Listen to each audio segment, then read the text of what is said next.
6:30 on this Thursday, rescuers called to Highlight Lake yesterday afternoon. Coming up, why searchers and choppers were called to that area. A couple of stretches of road and freeway here in Gallatin County are gathering quite a few fender benders. Montana Highway Patrol and myself are taking a closer look.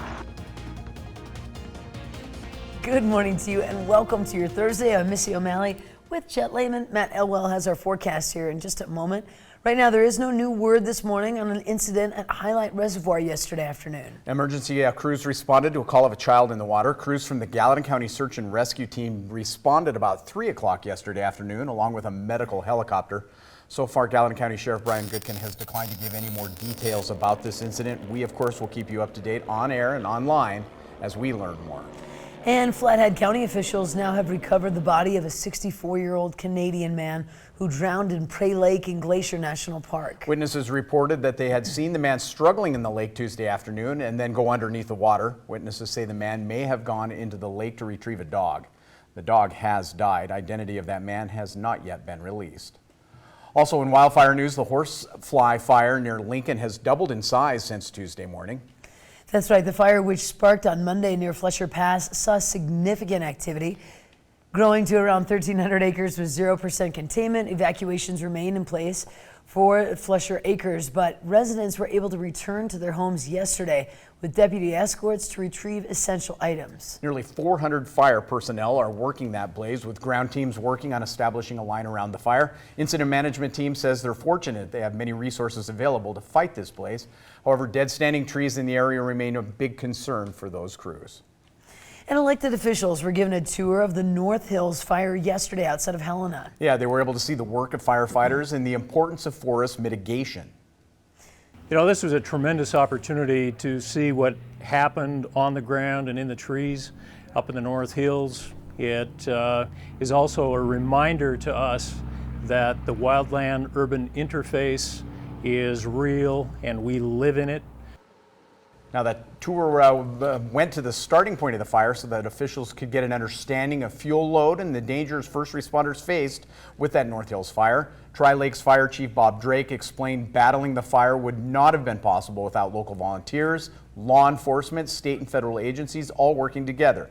But even with that support, the dense forest with many dead trees made it almost impossible to fight in some areas. Senator Steve Daines said that the tour shows there needs to be more work done proactively managing forests.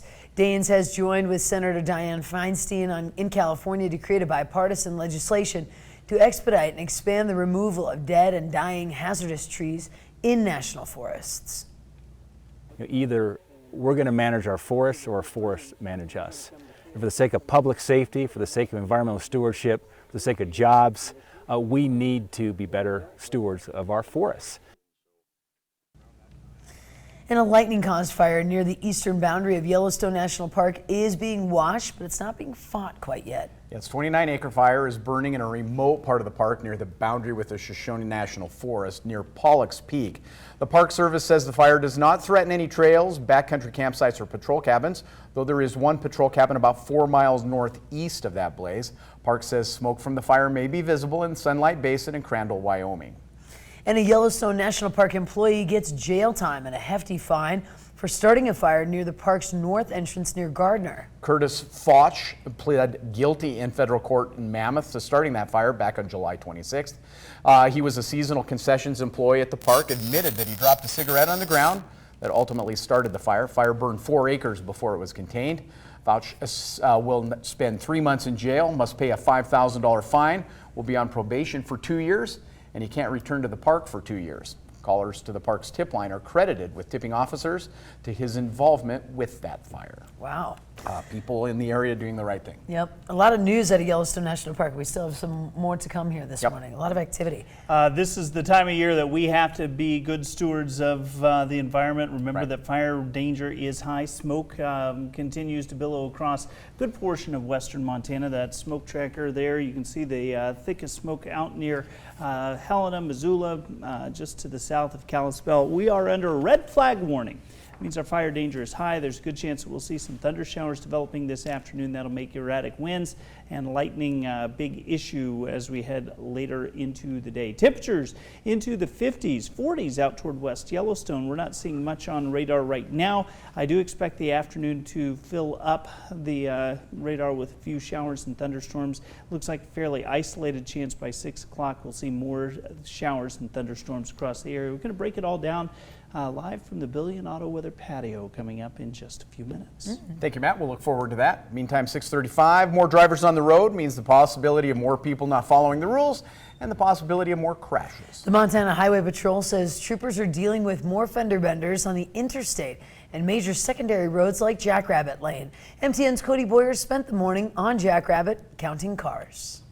Even with construction making Jackrabbit into a 4-lane road, Montana Highway Patrol officers say they have still seen a hike in the number of crashes this year. Now that includes here at the Valley Center Road intersection. Trooper Brad Moore refers to it using Murphy's Law. If it can happen, it will. Boy, there's a lot more cars out here. This is a familiar scene along the stretch of road that connects Four Corners and Belgrade. Twisted metal and crosses just off the shoulder. We have to be that much more paying attention. We have to be out bringing our A game out here. Trooper Bradmore says as growth grows, so does the number of drivers, including the number of drivers who ignore the rules. There's a lot of other people that want to live here too, and I get it. I came from somewhere too, and the Department of Transportation has given those warnings.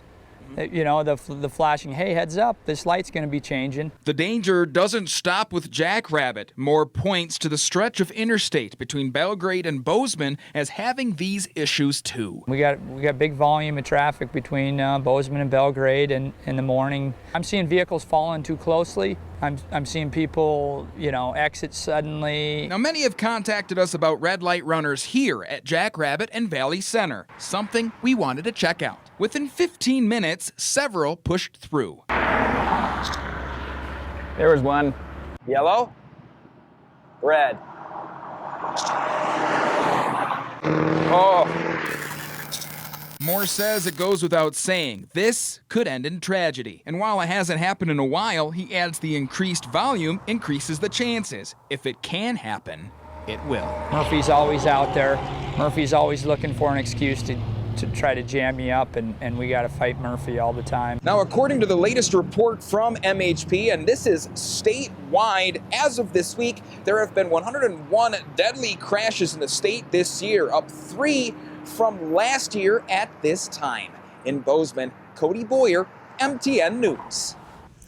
And let's stay here in the Bozeman-Belgrade area. The discussion about the new Law and Justice Center for Gallatin County has been going on for quite a while now. Yeah, county commissioners met on Tuesday, set a date for a public comment period about the proposed new building. Project has a not-to-exceed cost of $65 million. Now, the county would ask voters for $59 million bond issue. Now, this would cost taxpayers about $34 on a $200,000 assessed home value. Commissioner Don Seifert says he is in favor of a new Law and Justice Center. The current Law and Justice Center has served us well, but it does not have the ability to have another courtroom added to it. The civil filings, court filings have been up to record highs, and we are in need of a 4th District Court, and there's no way to add that to this building.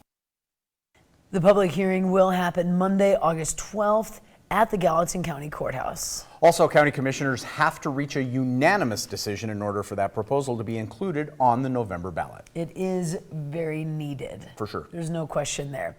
And let's go back to Yellowstone National Park. We mentioned we had a lot of news out of the park this morning. Now, a viral video is getting Yellowstone National Park Superintendent Cam Shawley a little hot under the collar. Yeah, check this out. This video of a man petting a bison. Okay. Yellowstone National Park posted to YouTube July 8th, prompted quite the response from park officials.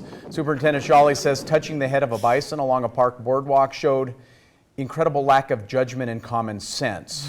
Shawley went on to say, quote, not only did he put himself and others at risk, he violated regulations designed to keep these animals wild.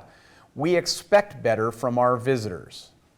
The Park Service says it is investigating the incident. Park rules require visitors to stay at least 25 yards 125 yards away from large animals like bison, elk, moose, and deer, 100 yards away from bears and wolves. Unbelievable. That's outside of petting distance. You could just see everyone behind him thinking, what are you doing? It's time for a quick break for humanity. Let's take a look ahead on Montana This Morning, as well as getting a look at your headlines coming up at 7 on CBS This Morning.